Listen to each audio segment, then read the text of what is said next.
I don't need to worry about it. Money is coming to me. I am abundant. I will never have to worry about it. I have a support system.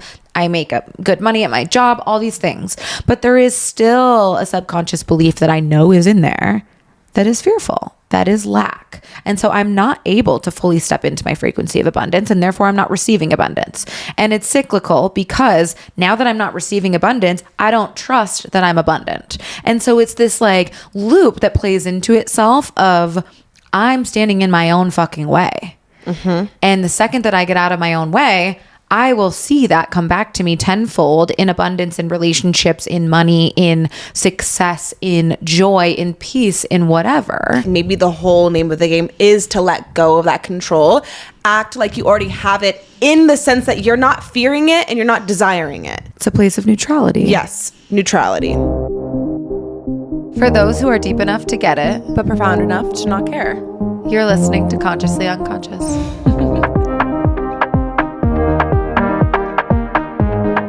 Good morning, guys. Good morning. Happy 8:30 a.m. wake up call. Welcome back to another episode of Consciously Unconscious. I'm Jessa. I'm Amanda. We are recording this on the week that our first episode dropped. This was our launch week. Launch weeks. It stinks in here. Should we start over? No, just let it rip. Yes, we launched our podcast this week. What a crazy thing to put our work into the world, to put ourselves into the world. Today we're talking a lot about, if you clicked on this episode, you know that it's about Saturn Returns, fear and desire, just a lot of moving through times of change. And I think what we noticed quite quickly when we put our little project into the world is that when you step into something that is truly aligned with who you are and feels like you're presenting in your truth and living in your truth and living aligned, you had to shed a lot of shit along the way. A lot of people, a lot of places, a lot of things aren't going to agree with you being you. That's what a Saturn return is all about. Yeah. And I think it's interesting because I've always known that I am not for everybody. Nobody is for everybody. You can't please everyone. But I think that something that I always forget is not everybody is going to think something is really cool. Do you know what I mean? I feel like I'm the type of person that even if I don't like somebody, I can see their work and be like, that's really fucking cool, actually. Sure. It's this concept of not expecting people to understand your perspective, but being able to understand theirs. Yes. Yeah. 100%. And so I'm like, when I don't get that back, I'm like, well, what's going on? And it sucks because what can you expect from people? You know, everyone's just doing the best that they can with what they know and what they have. And I fully accept that. I think that I really have moved past the people pleasing phase of doing things to make sure that other people perceive me well and like me and resonate with me. Of course, you love to make waves in the world. You love to be heard. You love for people to understand you. It feels so fucking good to be understood. But you will keep yourself imprisoned if you live in a world where all you do is try to be understood. That's actually really fitting because one of the DMs that we got, I don't know if I sent this one to you. Actually, it was in response to my question box that I put on my Instagram story of people telling us feedback of the podcast. Yeah. And someone was like, I'm already in love with it. How do you guys find the courage to be yourselves? And I think we're touching on exactly that. It's like, I don't think that it's necessarily courage to be ourselves, and that's why we are putting out this podcast. It's a commitment to ourselves. It's like I'm choosing myself over other people, and I think maybe when you get into this Saturn return, late 20s time of your life, you have done a lot of people pleasing. You have changed yourself for other people. You have tried to fit a mold that doesn't actually align with you. You've tried on many different hats, and then you get to a point where you're like, I'm exhausted. Yes. All I can do is choose myself. And I think a big misconception is that choosing yourself always feels good. It doesn't always feel good. Yeah, it doesn't.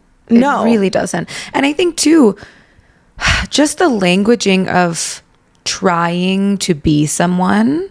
Like, stop trying to be someone. You don't need to try to be anyone. You are inherently who you are, and that will be accepted by some and not accepted by others. And so I think the second that you stop or you start releasing the idea of like trying to identify, trying to fit a mold, trying to be approachable, trying to be this. It's like, you don't have to try, baby. You are you. You are just like, that's courage, that's confidence, that's authenticity and expression. And goddamn, we waver too. Like, I catch myself all the time.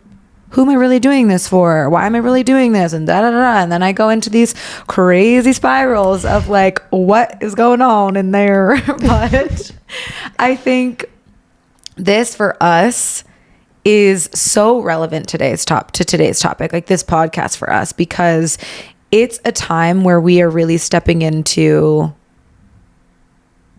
the choice of, I'm going to be me regardless of how it's received. Mm-hmm.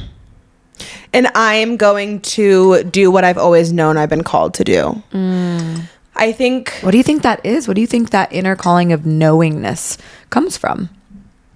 Oh, I thought you were asking me, what is that calling, Amanda? Also that. To be rich and famous. Love that. The answer to that, and I always go back to nature versus nurture, and I think as a mom, it puts it way more into perspective as well. I think I've always been that way. And again, I think a lot of it has to do with... Always been what way? I think I've always known who I was. Always. I think I've always known... I think everyone kind of comes out knowing who they are. I think that's where nurture comes into play of... Was that celebrated, or were you told to suppress that? Were you told you can't do that, you can't do this, you can't act that way, you can't wear this? I was always celebrated for my self-expression. Always. There you go. Not once did my parents say, you can't say this, you can't do that, you can't wear that.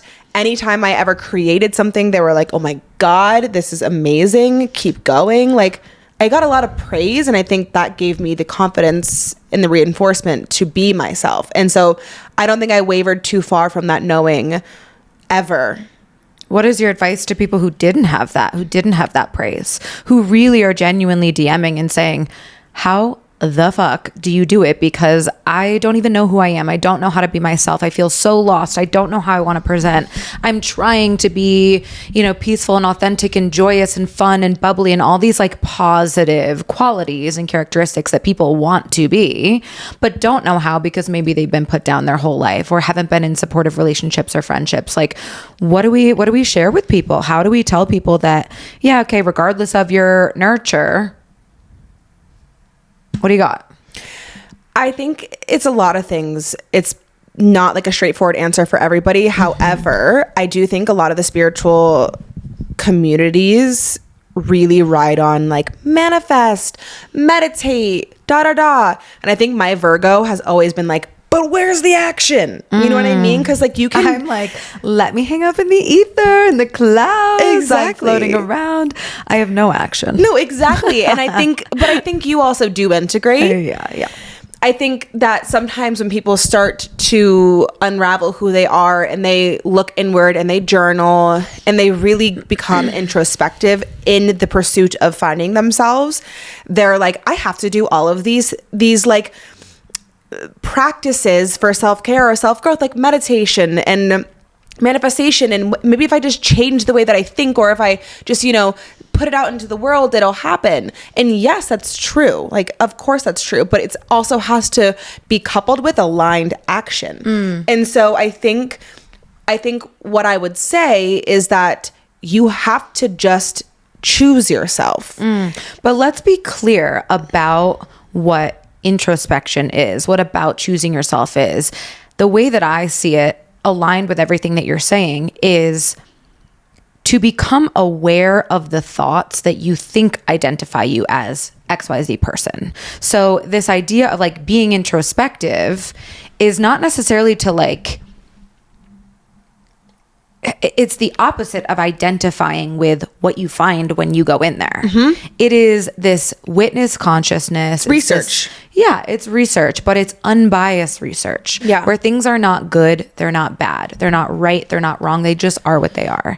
And this leads perfectly into where we're going today with fear and desire, and how that's related to this astrological concept of a Saturn return, which, I think astrology in itself can get really twisted, really just like trendy and fun. And you touched on a really good point about all these practices that people are like, okay, I'm going to find myself. I'm going to journal. I'm going to meditate. I'm going to go to get Reiki. I'm going to go to yoga. I'm going to sage. I'm going to pull tarot cards. And it's like, let's not forget that sometimes these practices are avoidant strategies to actually face what you need to see without judgment, which comes in stillness and nothingness. That's what I was getting at, because... And then I came in and took the mic. No, but you took the words right out of my mouth and you articulated them beautifully, because it's so true. Silence is the biggest thing that our society is missing. And I think because we are a generation that has been literally born and bred into technology and the action of just constantly checking this. I mean, the amount of times I check my phone is obscene. Yeah.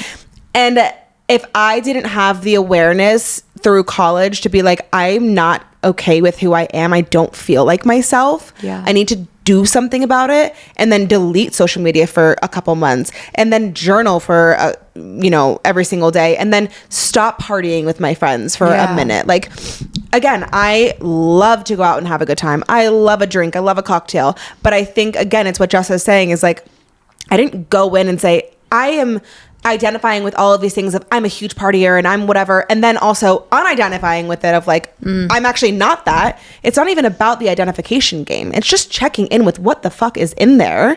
Do I resonate with it? Do I not? And that's always going to change. But I think my point to choosing yourself is, if you feel like you haven't known who you are, I think you have to like, and this might be a hot take, but you can't romanticize the process. Like, it's not going to be farmer's market, yoga, journal on your balcony, bubble bath all the time. It's not going to feel good. If you do not know who you are and you don't like who you are because of that, it's not going to feel good to get to a place where you know who you are. Well, this is fear and desire right here, because if you desire to be someone, it's only because you fear not being someone. And so therefore, different sides of the same coin. And I think I really experienced fear leading the way of not being enough. I fear that I am not going to be sufficient in this role, in this role, in this role. I fear that I don't have enough personality, that I don't have enough character.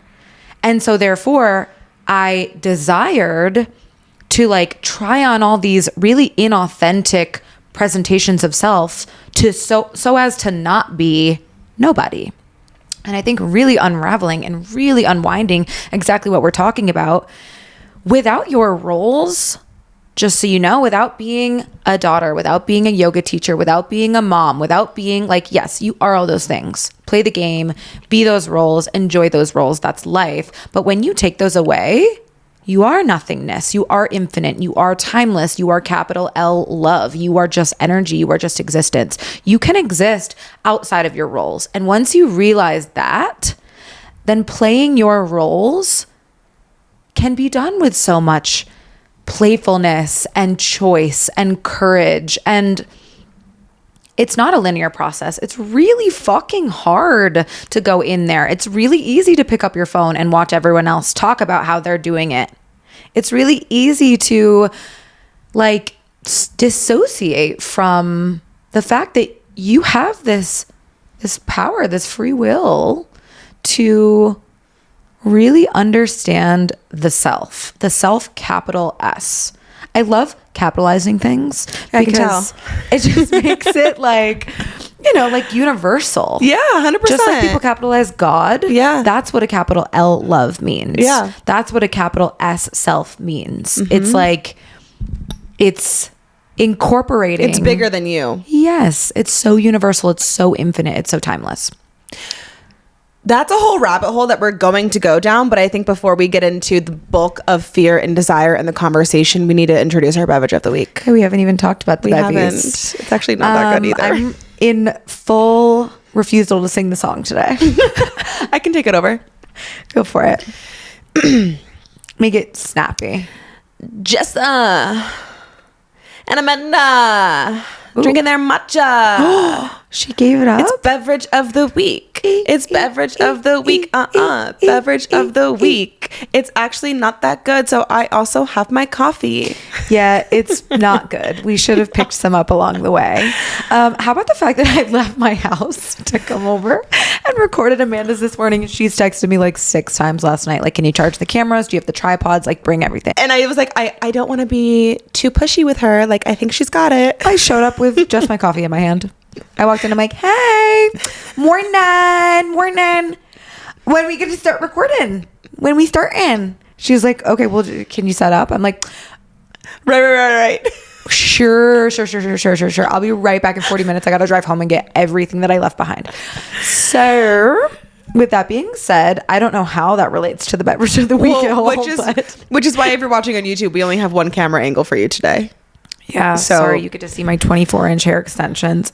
Sorry, you have to see my ogre-ish right side. Amanda and I will forever fight over the right side, but Amanda is still capital L love and capital S self. And our matcha is capital M matcha. And the reason we did a matcha was why, Jessa? Well, if you didn't know, I'm in charge of picking out the beverage of the week every week. It's my duty around here. And I chose a matcha because a matcha is composed of both caffeine and L-theanine. And if you know anything about either of those, caffeine is very invigorating, very uplifting, very like desire energy. L-theanine, super calming, super chill, super vibey, almost like an ashwagandha vibe. Very fear, muting, limiting. And I just thought that the contrast between the two in one drink is really interesting, which is what we're talking about today, is the paradox of life, is non-duality, is that everything is everything. So unfortunately, you're never going to order a matcha ever again without thinking of that contrast. Yeah. And the deeper meaning and metaphor of a matcha latte. And may it be a reminder for you to be aware, present, and mindful each sip you take. Cheers. Someone's going to try to explain that to their barista, and the barista's going to fucking hate us for it. The barista's going to be like, yeah, anything else? There's just going to be a couple prompts on the screen. One of them is a tip. You better leave me one. That'll be $28. Mm-hmm. Yeah, it's really not good. But the contrast, the fear and the desire. And I think... Again, the reason we wanted to talk about this is because it's something that was really prevalent. And I actually thought of the idea because it was inspired by a conversation that Jessa and I had at dinner. We were actually supposed to record the podcast, and I was going through it that day. And I was drinking 7 glasses of wine and being like, and what do you think about that? And did you really face that? And what else? And you should really let go of control, and you should really release. Okay. Tell me more. And then we went out and had a million cigarettes and had a good time. Accidentally. I don't know how we chain smoked, but just like found itself upon us. I wanted to talk about this too. And live from our Saturn return is going to be kind of a series that you'll see sprinkled throughout our podcast episodes. Because again, I'm 26, Jessa's 27. We're in this time where we are in our Saturn return. And the way that I think about a Saturn return is I'm not an astrologist, okay? Just let me put that disclaimer out. But the way that I have always been explained about a Saturn return is that what it does is it almost like forces you into alignment. So if you're not in alignment, it's going to really just like work its way through all of the bullshit, cut through the bullshit, whether that's a person, whether that's a city, whether that's a job, whatever. And it's going to get you on the path of alignment. Unless you like really fucking resist. It'll still, I mean, Saturn is a planet of, he's kind of like the cranky old man of the zodiac. He, she, Z, Z, them, doesn't matter. Saturn is the cranky old planet where I'm just going to call him a he. Love. He's all about assertiveness, discipline, like do your homework. It's very like boomer energy. Masculine, do. But it's also a planet of fate where like if you resist, you're going to make this way harder on yourself. It's going to happen either way. Your life is going to fall into alignment either way. It already is. Every moment it is. But the less you try to resist the difficulty to change the lessons, the easier it will be. Just like when you show up to class and the teacher's like, you don't have to do your fucking homework. But if you do, it's going to make the test way easier. You're still going to have to take the test either way. And you're either going to pass or you fail. And if you fail, you do it again and you do it again and you do it again until you pass. Yeah. And so a Saturn return Yes, like super aligned with what you said, I think is really just this, it's a coming of age story. It's a coming of age experience where technically it's every 29 and a half years. So we're kind of on like the earlier end. It depends. There's a range. This is all speculation. Like we said, we're not experts, but Saturn is in a specific place when you are born. Like when you pop out your mom's womb, the planets are aligned in an incredibly specific orientation. And your Saturn return is exactly what it sounds like when Saturn returns all the way around all the zodiac signs back to where it was when you were born. And it takes about 3 years to move through every zodiac sign. So when it comes all the way back around, it's usually in your late 20s, mid to late 20s, early 30s, like this pattern of not only is astrology and the cosmos and this like celestial chart that you've been given when you're born pushing you into direct alignment with self, capital S. It's also just like the nature of where you're at in your life. You know, you're done with your early 20s. Maybe you're kind of moving away from the partying, the casual dating. Maybe you're starting to step into roles that are a little bit more demanding in terms of responsibility. And with that, you realize like, oh shit, like all of a sudden I'm an adult. All of a sudden I'm, you know, in charge of all of these things that I never had to worry about before. It's where ignorance really, you wish ignorance is still bliss, you know, like you kind 100%. Of feel those moments where you're like, oh, fuck, I just wish I didn't know. And I feel like too, astrology is one of those things. I mean, it doesn't matter what it is, whether it's the Enneagram, whether it's human design, whether it's astrology, like people are going to gravitate to one thing and also prefer another thing. But I think the biggest thing that somebody told me once that really made me be like, oh shit, like of course it affects us, is somebody was like, do you believe that the moon causes like the waves in the oceans? The tides. And I was like, yeah. And they're like, well, you're what, like 70 or 90% water? What is it? We're made up of how much percent? Like 90 something percent water. So how could the moon not affect us? How could the planets not affect us if it affects the ocean? For real. Like, this is tangential, but kind of goes to what we're made up of. So just follow me. Just try. We're made up of a lot of water, but at an even smaller scale, we're made up of atoms. And an atom is like 99. This is physics, okay? If all of you were like, capital P. Physics, capital P. Physics is spirituality, by the way, just so you know. Like spirituality gets a bad rap for being woo-woo and for being unable to be proven. Physics, science equals spirituality. Anyways, you have atoms. You're made up of atoms. Everything's made up of atoms, right? If you look at an atom under a fucking huge microscope, you see that 99% of it is empty space. If you were to take every single thing that exists in this world, tangible thing, people, this table, that lamp, the cars outside, if you were to take those things and condense them down by taking all of the space away, what do you think it would condense down to? This entire planet. I don't know. If you took all the empty space away, just guess. Would it be like a football field? Would it be like a car? Would it be like a state? Would it be like a, like, give small. Me, how small? Ant. That's crazy. I've never heard anyone guess that low. A sugar cube. And that is like quite honestly impossible for us to conceptualize. But if that tells you anything, it tells you that like, I don't know. I don't know. It's fucking cool. That's what it is. It's a crazy fact. Tell your barista when you order the matcha. Hold on. I need to shed a layer. My armpits are sweating. We're talking about atoms and shit. Like, I don't know. Yeah, I also can't think too hard about it. It like really will keep me up at night.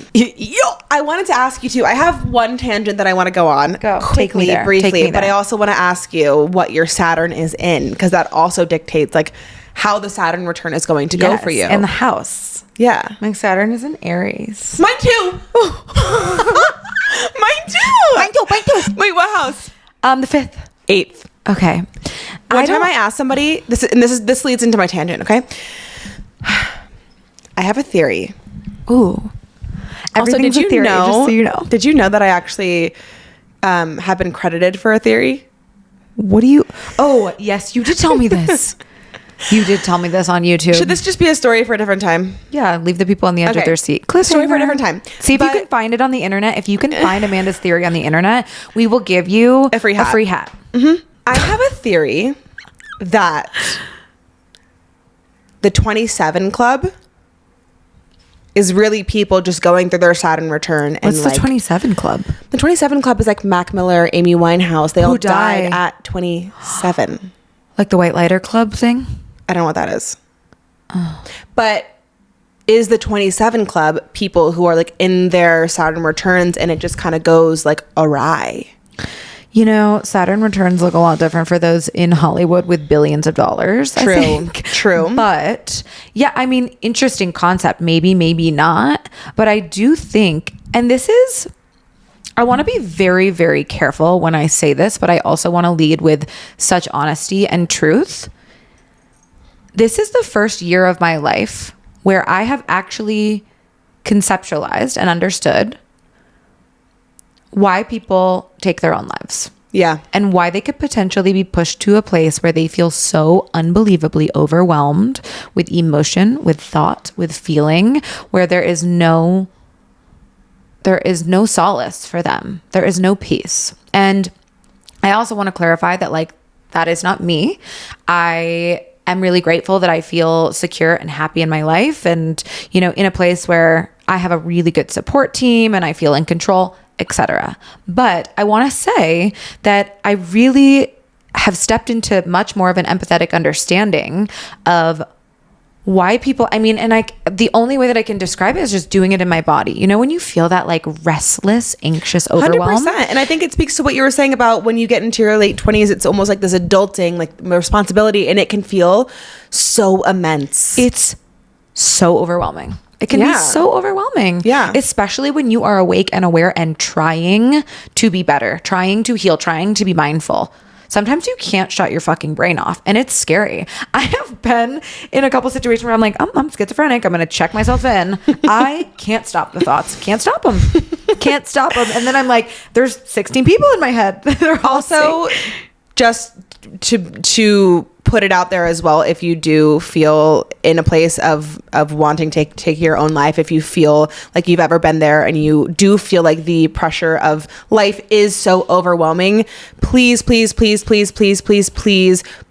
on somebody. Please go to a support team. Please go see somebody, because again, what we're saying is like, you can handle it. You can handle life. Like, I think that there are so many factors that make you feel like you can't, but you can. And that's all I wanted to say. But no, I'm so grateful that you just said that. I mean, the gravity of your emotions and your feelings should never outweigh, or I don't even want to shame people who feel this way. Right. Like, it's not should never outweigh, but I want to remind you that this experience that we have in this body, in this world, feeling those emotions makes you powerful. Feeling such a broad spectrum of feels is what allows you to really participate in this life. And so yes, lean on the people you love, reach out to us, ask questions. Like, sometimes that doesn't feel like you're able to do that, but just know that you are worthy, you are loved, you are welcome here. Going back to the Saturn and Aries thing, when I told somebody, I told somebody at a birthday dinner who was like super into astrology, and I was like, I have a theory that people in the 27 Club, like, it happens around that age because people are entering their Saturn return and like it just becomes immense and da-da-da. And she's like, yeah, you know, maybe that is true for people. Maybe they have like a Saturn and Aries. And I was like, hey, excuse me, what? She's like, yeah, maybe like also in their 8th house. I was like, dude, what is the 8th house? Don't do me like that. The 8th house is the house of like sex and fear and desire. I thought the 8th house was the house of indiscipline. Oh, what is it? What? Again, like, clearly we're not astrology nerds, but I thought the 8th house was all about like self-presentation and fame and recognition. You did? Yeah, but okay, I'm gonna take that one. Oh, that's the 10th house, maybe? That's the 10th house. You have a 10th house, right? I don't have a 10th house. You'll get a free hat if you read my chart, if you want to tell me everything about myself. Mine's in the 5th house, which is all about creativity, self-expression, pleasure. Your Saturn? Yeah. Mine is in the 8th house, meaning you have had difficulties with darkness, taboos, rebirth, sex, and transformation. Are you having problems in your sex life? No. You're like, no, it's great. Actually, I've gotten pregnant 16 times. That's funny. Saturn rules responsibility, restrictions, limits, boundaries, fears, and self-discipline. Your Saturn is in Aries, meaning you struggle with aggression, impatience, defensiveness, hastiness, and conceit. Dude, I really resonate with that. I really also feel... So it's similar to Jessa Fragnoli. Stop. Wait, let me see what yours is. I mean, the aggression, the impatience, that is my biggest challenge right now. And so maybe that's what Saturn return is throwing at me, or just like adulthood is throwing at me, is I am very quick to impatience and quick to... It's not necessarily anger, but it's like... It is. I'm the same way, dude. It is. Now, does this make sense as to why I was the way that I was last night on the phone? Oh my God, I had to hang up on her. I literally was like, I have to go. I just ordered sushi and I'm sitting on my floor and you're sending my cords all through the roof. I'm hanging up on you. I was heated. But that, I feel like, is what this Saturn and Aries is describing as a problem with aggression. Yours says... Yeah, same thing. Your Saturn is in Aries, meaning they struggle with aggression, impatience, defensiveness, hastiness, and conceit. It's in their 5th house, meaning they have had difficulties with romance, self-expression, creativity, and pleasure. Difficulties with those things. I do feel like difficulties come with where you focus your energy. And a lot of those things is where I've been focusing my energy. Like, I'm not having difficulties with children because I haven't focused my energy on having children. I'm having difficulties in relationships. I'm having difficulties in creativity because those are the things that I value. It's the same thing as like where your energy or where your attention goes, your energy flows. And where energy flows, you are bound to find blockages. You've been listening to Michael Singer. Yes, I have. What do you know about samskaras?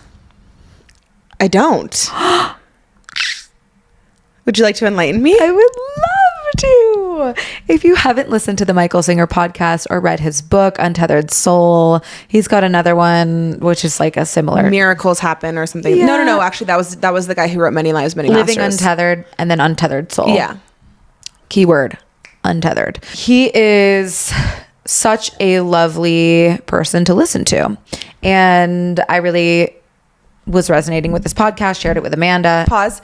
Is he giving lectures and they're just recording the lectures? Is that what it is? Yeah. Okay, love. Yeah. I thought so. Yeah. Which is, if you've ever listened to Alan Watts or Abraham Hicks or any, okay.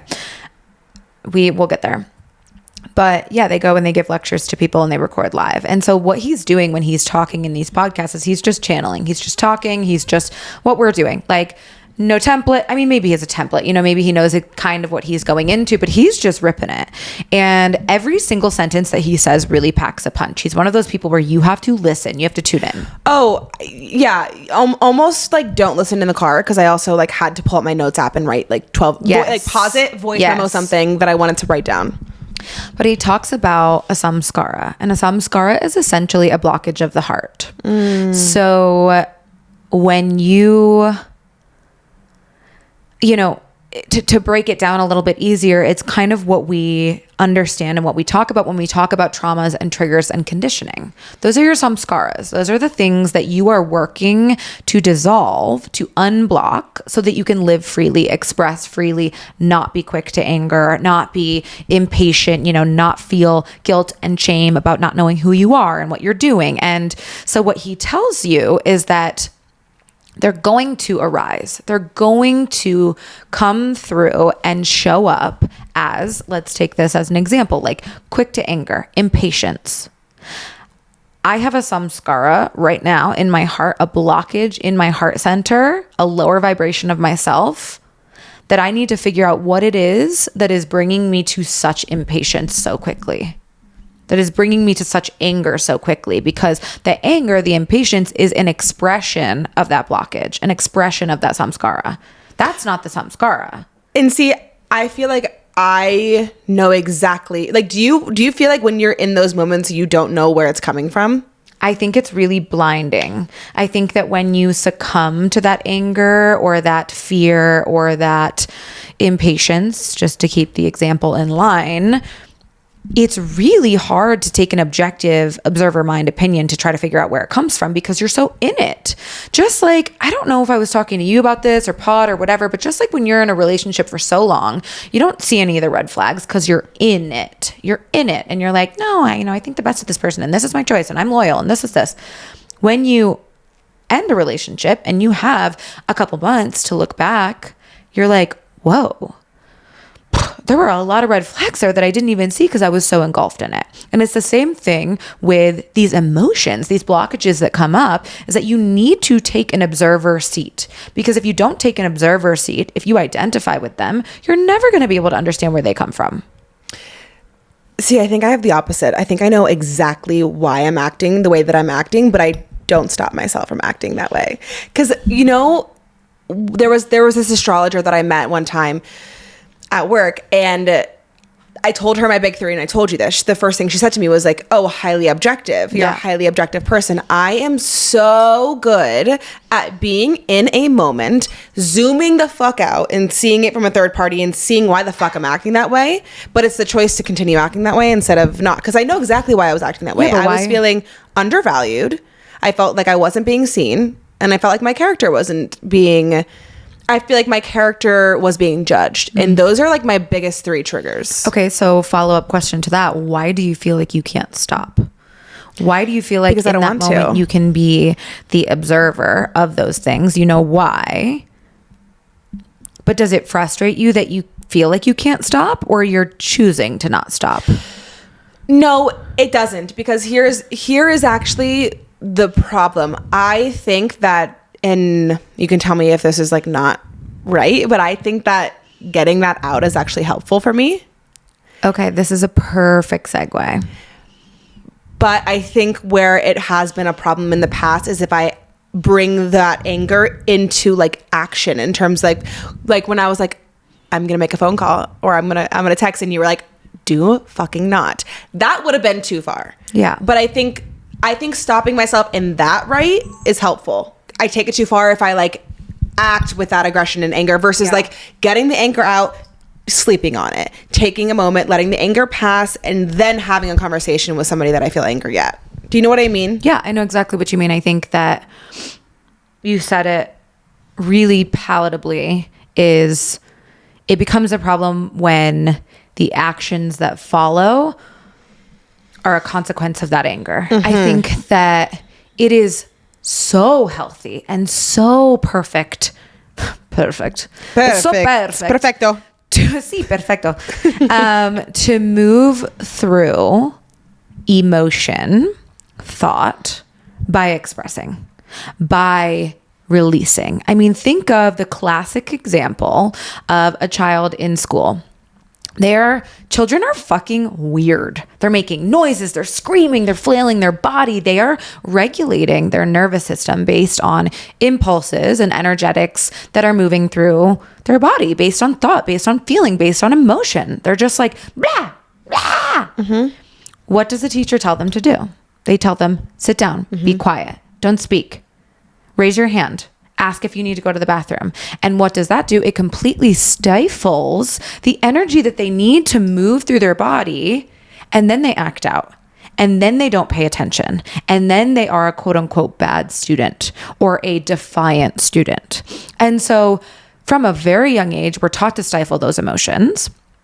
And this can branch off into so many different conversations, right? Like toxic masculinity, suppression, just, this culture of work hard, play hard, this culture of like, beauty is pain and all these things. But what really I think we all collectively are learning, hopefully, how to do is allow those things, those blockages, a place to express, a safe space to express, a safe space to feel, and then release. It's like watching the clouds pass in the sky. It's rule number 1 of fucking meditation. And you can actively meditate even when you're not sitting in a seat.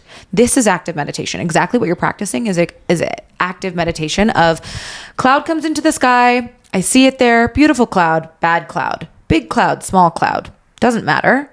Passes. Next cloud comes. You forgot about the cloud that just passed because it's a different shape and it's a different form. And I think Michael Singer talks about that a lot, is you must acknowledge these things, because if you suppress, if you push down, if you start to feel guilt and shame, you're creating more blockages. You're creating more intensity of these emotions.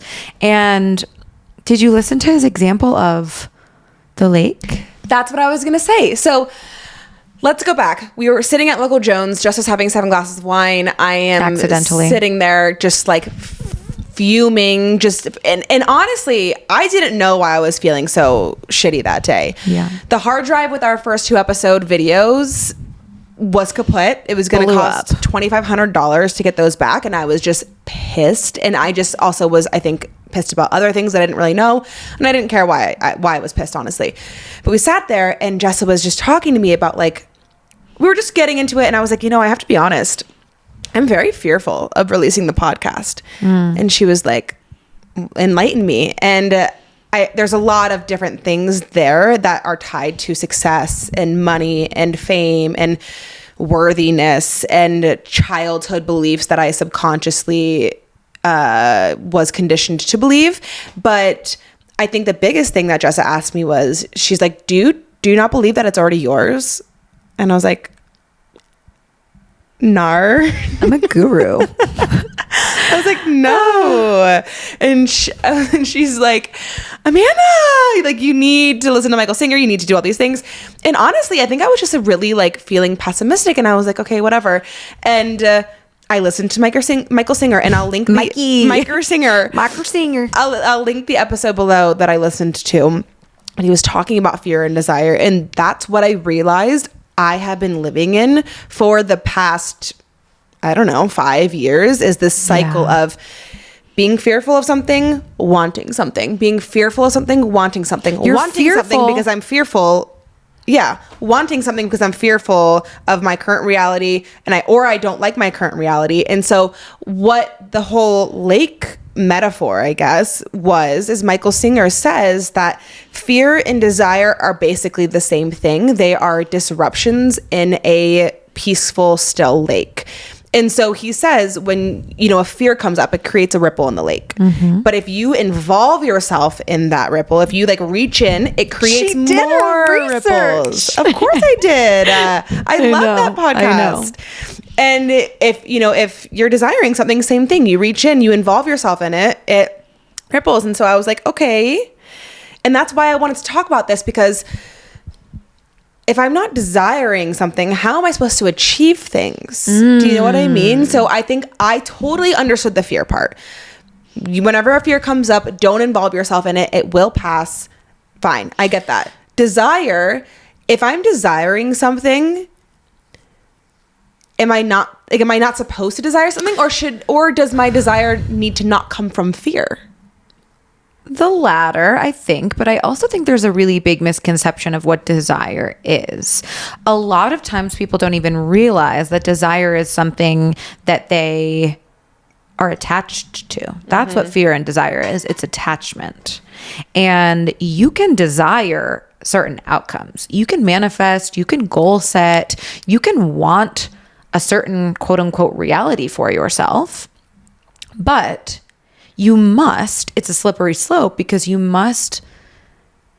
have to be really careful that you don't attach to a specific outcome where you're setting yourself up for this failure if you don't achieve what you desire. And you also don't give yourself any space to let anyone else, anything else, any higher consciousness, divine, God, chi, source, whatever you call it, to co-create with you, because you try to hold the reins of control so hard by saying, this is exactly what I desire, and I'm going to do whatever I need to do to get there. what you're doing, first of all, is closing so many more fucking doors for things that you can't even conceptualize that you desire because you don't know it exists. And second of all, you're setting yourself up to experience fear because you are attached to that outcome. So it's not about not having desires. That's perfectly normal. That's perfectly human. It's just about not being attached to the outcome of what those desires may feel like. You must. That's when you're in the flow, the Shakti, the chi of life, where you're just like, what will be, will be. Everything happens for a reason. Like fate. Like, yeah. Well, and I think it's so interesting. I wanted to write down my fears and then write down my desires because I wanted to see if them they on aligned. paper. But not even that. Oh. Yes, but it made me realize why this cycle of fear and desire is not needle moving to actually actualizing your dreams and becoming the version of yourself that you are meant to, because it's such this push and pull. It's this move forward, take 3 steps back. My fears are not being successful, not being able to make money by pursuing my passions and being myself, not ever being financially stable on my own, and that money isn't mine. Like, I have these subconscious beliefs that money isn't around success. mine. Again, I think I talked to you about this too, but like, I grew up with a successful dad, and so I always thought that was so cool and I wanted that, but I always thought it was his, not mine. I wonder if you break that down even further though, because I think if people really break down what their desires and their fears are, like your want for money, your want for success, your want for fame and fortune. If you break that down further, what are those desires telling you? Is the fame and fortune and success what's going to bring you peace, joy, love, and happiness? Because that's the baseline of everyone's joy and desires. Right. Or desires is to find joy, peace, love, happiness. Yeah. That's what you believe will bring that to you, is through those things. So even at a more basic level, like, your desires are not success, joy, fame. No, but I think those are the desires on surface. On surface, sure. So that's what I was writing down, was my fears were not being successful, not being able to make money, not being financially stable. But then my desires were to be successful, famous, pursuing my passions, and being financially stable. So I'm like, I'm desiring something because I'm fearful of not having those things. 100%. And that's why I think that desire and fear are the same thing. They come from the same place. They come from this like lack standpoint. Comes from attachment. And maybe it's all about not necessarily wanting things, but like you said, knowing that they're yours. Yeah, I mean, that opens up a whole new door to this whole manifestation, quantum jumping, Joe Dispenza world. I love Joe Dispenza. Genius, man. Really practices what he preaches. And there are a lot of people out here that will preach and still not be able to practice, and that tells me that they are not authentic in what they're preaching. He's a great example. If you don't know him, he is an extremely intelligent neuroscientist, also kind of like psychologist, psychiatrist, philosopher, just man of the people, trying to help people heal based on brain heart connection, based on literal physical biological impulses through your body. And if you're like, that's so interesting, you can read his books. He's got great books, but he also does have really good, approachable 15-minute meditations on YouTube that I feel like you guys should all just go and do, because it's the most different meditation you've ever done in your life. Yeah.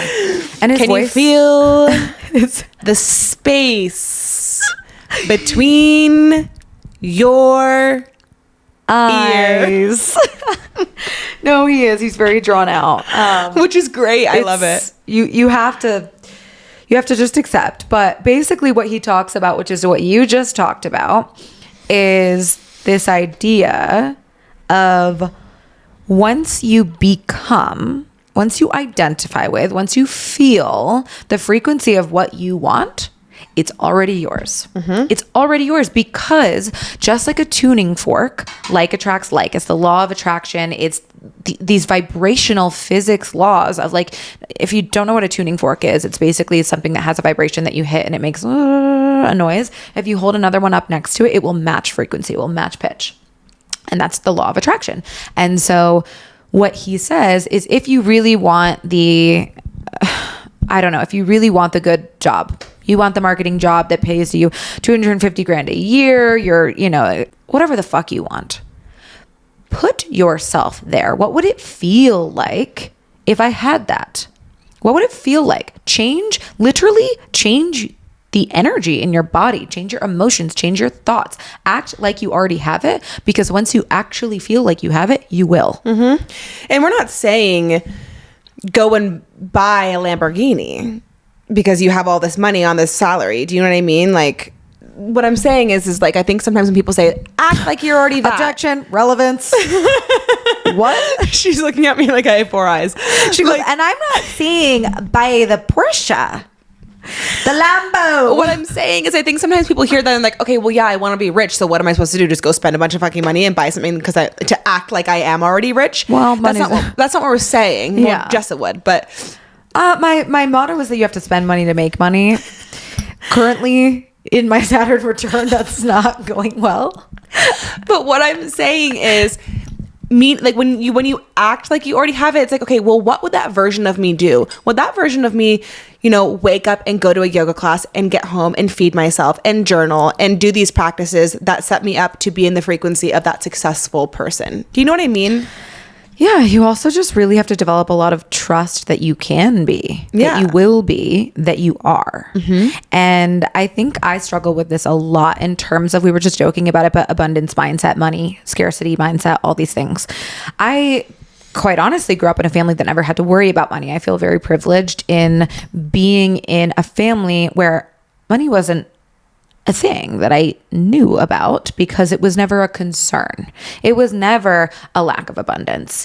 And so coming into adulthood and coming into making my own money and learning how to budget and learning what do I need versus what do I want? Where am I putting this money? How am I saving? We don't know how to do our fucking taxes when you turn 25. You don't know how to do those things. But where I'm going with this is that I really still struggle with my abundance mindset because I can tell myself I don't need to worry about it. Money is coming to me. I am abundant. I will never have to worry about it. I have a support system.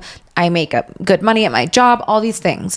But there is still a subconscious belief that I know is in there that is fearful, that is lack. And so I'm not able to fully step into my frequency of abundance, and therefore I'm not receiving abundance. And it's cyclical because now that I'm not receiving abundance, I don't trust that I'm abundant. And so it's this like loop that plays into itself of I'm standing in my own fucking way. Mm-hmm. And the second that I get out of my own way, I will see that come back to me tenfold in abundance, in relationships, in money, in success, in joy, in peace, in whatever. Go. So that's why I feel like desire is maybe not the right action. Because I feel like when you let an action, you act out of desire. Okay. So what I'm saying is I feel like the whole conversation we were having at Local Jones was, as soon as I let go of the control of the desire to get clients, to make money, it comes. Yeah. So that's what I'm saying is like maybe the whole name of the game is to let go of that control, act like you already have it in the sense that you're not fearing it and you're not desiring it. Mm-hmm. It's a place of neutrality. Yes. Neutrality. Yeah. Another good, if you didn't quite catch the metaphor about the lake. Did I not fucking explain it right? No, you did. You did it really well, but I think if you couldn't understand. If Amanda didn't lay it out for you as well as I can, it's same but different. And someone very, very dear used to say this to me often, and it was probably one of the only things that could get me out of my head is you can't what is the best way to settle muddy waters? Is not to trample through and try to pat the dirt down. You just muddy waters will settle themselves with no interference, mm-hmm. with neutrality, with observation. Mm-hmm. It's a natural process for the sediment to come down to the mm-hmm. ground. But if you go in and you're trying to fix it, you just create more murky waters. And so I think that, to me, I see that as that's neutrality. And why do you think we're conditioned to do the opposite? Well, can of worms here, but I think it can be helpful for people though. Yeah. To understand why they're doing these things.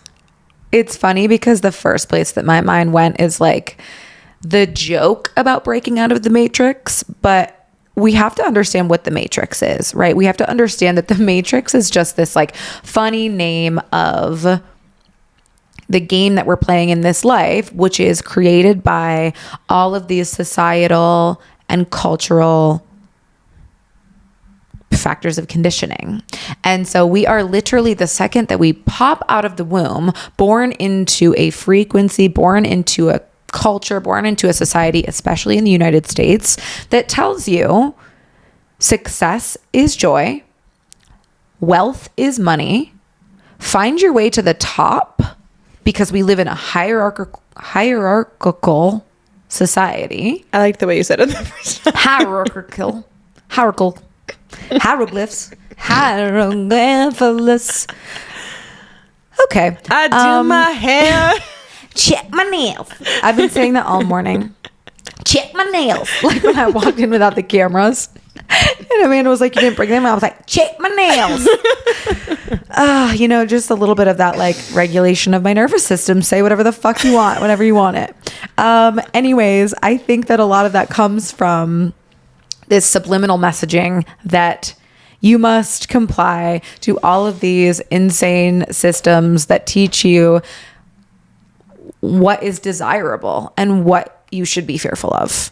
And in that, we really lose a lot of trust in self. We lose a lot of the inherent experience of human nature, which is really just to feel presence and joy and awareness and peace. And a lot of what our culture is designed to do is take away your peace. It's to make you feel not enough. It's to make you feel like you must be doing more. To take a moment of stillness, you don't have time for that. You got to make it to the top. You got to be successful. You got to make money. You got to do this. You got to do that. And you need to listen to this right now. It is. Stop. I forget. Stop it. I forget the question that you asked me, but I just. Why do you think that we're conditioned to do that? To want to pat the dirt instead of letting it settle? Because we want to be in control, and we want to be in control because we're taught that being in control gives you opportunities and gives you power. I think it's also just an obsession with productivity as well. Yeah. We think that action is the solution to our problems. That's a really profound line. Yeah. We think that action is the solution to our problems. It's not. No. It's not. No. Sometimes it is. Here's the thing. Here's the thing about everything that we're saying is that it's all very subjective, right? Is there such thing as an objective truth? Well, that's a different episode. Is there such thing as an objective truth? I don't know. But all of this is to be interpreted in your own lens of life. And so like, maybe there are times where action is the solution, but maybe there are times where stillness is the solution. It's about not thinking that you already know the answer of what you're supposed to be doing. I think coming into my Saturn return in my late 20s and having 2 kids, I think more often than not, action is not the answer to my problems. Mm-hmm. And I think, again, like Jessa said, it's subjective. But I think if you are somebody who's listening who is like, I keep trying and I keep trying and I keep doing these things and nothing is fucking working, that is your sign to stop. Like, that is your sign that your problems are not going to be solved by an action, by productivity, by doing more, hustling more, wanting more, being more. It's literally about what we said in the beginning. Let's reel it back. Let's sit in stillness. Let's delete social media off of our phone. I have this ebook that literally is called Disconnect to Reconnect. And it is this like 3-week social media detox. But during this, I tell you all of these things that you can do to be introspective. Because when I was coaching, a lot of the feedback I was getting was, okay, well, if I delete social media off my phone, or like I sit in stillness and I'm like I'm taking time for myself and I'm not going out with my friends, like, well, what do I do with myself? Be bored. It's really uncomfortable. I really struggle with this as well. Like I don't like having nothing to do. I'll find myself cleaning my house. I'll find myself like fucking picking I don't know, toenails out of the carpet. Like, I don't know. I am just like, but that's always when the downloads come to you. That's always when the creativity hits, the inspiration strikes. yeah. And you have to be willing to be uncomfortable. It's the irony is that you're making yourself uncomfortable in so many other ways when you're burning yourself up by working too hard, when you're taking all the responsibilities of the household on you, when you are pushing yourself, when you're going to work out, because like it's so ironic that we as humans will choose so many other ways to make ourselves uncomfortable, but we will not accept the discomfort that comes with stillness. Mm-hmm. And so I challenge you. This is like a call to action for you guys. I challenge you, instead of doing a workout next time where you're in your Orange Theory class, you're pushing yourself, you're like, I don't want to run this fucking mile. I hate the rowing machine. Sit, skip the class, sit 10 minutes, 15 minutes, 20 minutes. That is just as uncomfortable, if not more, as what you were already electing to do, just in a different way. 100% agree. All of this to be said is, I feel like this episode is a lot to digest. So at the end of the episode, now we're telling you to take it all with a grain of salt and to be soft with yourself and to be gentle and to understand that, like, there are so many complexities and intricacies of being alive, being human, having thoughts, having emotions, having fears, having desires. And that's okay. But let's all just like stop taking everything so seriously. Mm-hmm. Just take a breath. Sometimes it really is as simple as coming back to your breath and understanding, you know, I can take actions, whether it's mindfulness, stillness, listening to the Michael Singer podcast, reading a book, taking a social media detox. Maybe it is going for a walk. Like you can take actions in your life to be able to live these things out. And we're not saying just because we're talking about them that we do them perfectly. That's why life is considered a practice. That's why you are always on a journey, and it's about the journey, not the destination. Because if you have a destination, you can get lost. If you don't have a destination, you can't take a wrong turn. You can't lose. You can't go the wrong way because there's nowhere to be. The only thing I want to say to that point of sit in silence, it's going to be uncomfortable, is I also want people to understand it's not just about sitting in silence and taking time to detox from social media. And it's not about like the sentiment being uncomfortable. It's actually going to be uncomfortable because your brain is literally looking for that dopamine hit. Like, I think sometimes people are like, oh, like I can't take a social media break. Like, how embarrassing of me. No. Like it's a chemical thing in your brain. And I think sometimes people feel really shameful about that. And I think an easy way to negate the shame when you are going through maybe like a detox and you want to be more disconnected and you want to sit in silence is really understanding my brain is craving that dopamine that I usually get by filling my bored time with something. So if you can sit through that discomfort and you can know like you are rewiring your brain, it'll help you get through those moments. But I think as we wrap up here, maybe you can share something that you took away from this episode in terms of like what's an action step that you might do with your certain fears or your certain desires that you think people could also do. Yeah. Oh, that's such a good question. I mean, the obvious answer to me is that I need to sit in meditation more, but that just feels kind of like a cop-out answer. I think for me, what really resonated with me during this episode was the section about impatience and about anger and how I put myself in even more impatience and anger because I feel guilty and shameful that I am impatient and angry. Mm-hmm. And so really utilizing those moments where I notice that arising in my body viscerally, mentally, physically, like all of the things where I feel that discomfort of I'm pissed off right now. I'm angry. I'm impatient. I'm aggressive. I'm passionate. It's just so gross to just not get mad at myself for feeling those ways, to ultimately not perpetuate those things, and then try to find out like what my samskara is around that. Like try to find out, like really think about, okay, instead of sitting here and wasting my energy and my time getting mad about me being mad, let me just approach this from a place of neutrality and think about like, well, what was it that just made me so mad?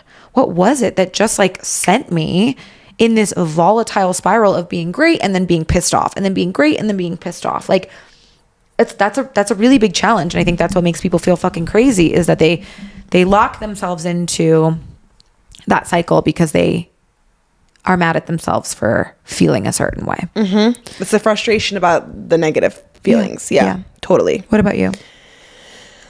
I was going to say something similar about the samskara. I think that I think for a while, and I'm a 2-4 in human design, and that's obviously a different time or discussion for a different time, words. This caffeine is zoinking me right now. Zoink. I'm like sat like... My armpits are wet. I think that I'm a 2-4 in human design, and so I think for me, I am really introspective, and then I have moments where I'm really like social and external and not focused on my internal, and I think I have only let myself go so far. And so I think the way that I channel my intuition and the way that I download information and I really have my breakthroughs is through journaling, is through writing. I've always been able to articulate myself. Funny, I have a podcast, but I've always been able to articulate myself better when I write. And so for me, I do a lot of like my self-work through journaling. And I think I need to, when I was coaching, I would do this thing with my clients where I would just ask them why over and over and over, and have them ask themselves why over and over and over until it feels like they struck gold. And that's the samskara, is like, ask yourself why to your fear, then ask why you fear that, and then why and why and why and why, and break it down to the actual root. And I think I need to do that for myself around my fears and desires. Yeah, I love that, because it sounds like they're really similar. Yeah. Once you really start looking behind the curtain. And this was a really potent episode. And I really hope that this allowed you to see a different side of us, because, you know, yesterday I was writing our mission statement and running it past Amanda. And one of the things that I just feel so aligned with, and I know you do too, and that's why we're here, is to help empower people to make change in their lives, to just find that peace, to settle your mind, to find joy, to make choices that you want to be fucking making, that you want to be making. You, capital Y. Yeah. We're gonna have to do some shit with the title. Every first letter is capitalized. It's always that. That's how you do a title. Oh. So we had to do everything Except for the lowercase and then one with a capital. We'll see. You'll No, but it's so true. Like, on surface, why did Jessa and I start this podcast? Is because we both had a knowing that we wanted to be famous. On surface, right? Sure. I don't know that I want to be famous. I just want to be heard. Unpacking at a later date. You wrote sticky notes around your room saying you're going to be known one day. Yeah. But I don't like the concept of fame. I understand, but that also, I feel like maybe you should break down why you don't like that concept. Anyway, that it was kind of a joke. What I was saying was, it's kind of a joke. Take a joke, Jess. Take a fucking joke. What I was saying, on surface, there is like, obviously, I've done podcasts in the past. I want podcasting and my passion to be my career. I want to be able to make a sustainable living off of my podcast, on surface, right? But what's the deeper layer? What's the deeper mission? Is I have always wanted to empower women to be their most confident selves, to feel like they can be themselves, to feel like they can be authentic, to fuck the noise and do what feels good for them, because that is literally your birthright.